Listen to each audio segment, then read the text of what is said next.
এই ভিডিওতে আমরা জানব বিএনএস সেকশন 28 ধারা 28। BNS section 28 consent known to be given under fear or misconception এর ব্যাপারে বলে। মানে যেখানে কোনো ব্যক্তির কনসেন্ট বা সম্মতি ভয় দেখিয়ে নেওয়া হয়েছে অথবা তথ্যের ভুলের জন্য নেওয়া হয়েছে। এর ডেফিনেশনে বলা হয়েছে কোন জিনিসগুলোকে কনসেন্ট বা সম্মতি বলা হবে না। ফার্স্ট, যদি কোনো ব্যক্তি ইনজুরির ভয়ে অথবা তথ্যের ভুলের জন্য কনসেন্ট দেয় তখন তাকে কনসেন্ট মানা হবে না। যেমন ধরুন একজন ডক্টর তার পেশেন্টকে বলল তোমার টিউমার আছে, অপারেশন না করলে মারা যেতে পারো, কিন্তু ডক্টর জানে সে মিথ্যে বলছে, এতটাও সিরিয়াস তার অবস্থা নেই।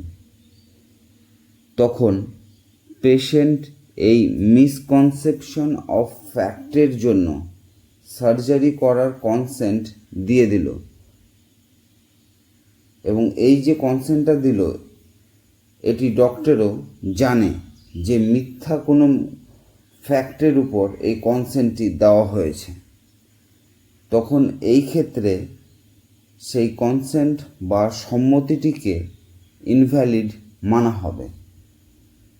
সেকেন্ড, মেন্টাল ইলনেস অথবা ইনটক্সিকেশন অবস্থায় যদি কেউ কনসেন্ট দেয় এবং সেই সম্মতিটি কেন দিচ্ছে বা তার ফলাফল কী হবে এটি বুঝতে যদি অক্ষম থাকে তখন সেই কনসেন্টটিকেও মানা হবে না।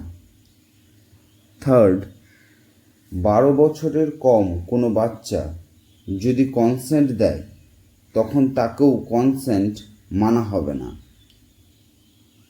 এই ছিল বিএনএস সেকশন 28। আশা করছি বুঝতে পেরেছেন। যদি কোনো কনফিউশন থাকে কমেন্টে জানাবেন। এই চ্যানেলে আপনি বিএনএস ও আইন সংক্রান্ত বিষয়গুলো খুব সহজেই জানতে এবং বুঝতে পারবেন, তাই চ্যানেল অবশ্যই সাবস্ক্রাইব করে নেবেন। ধন্যবাদ।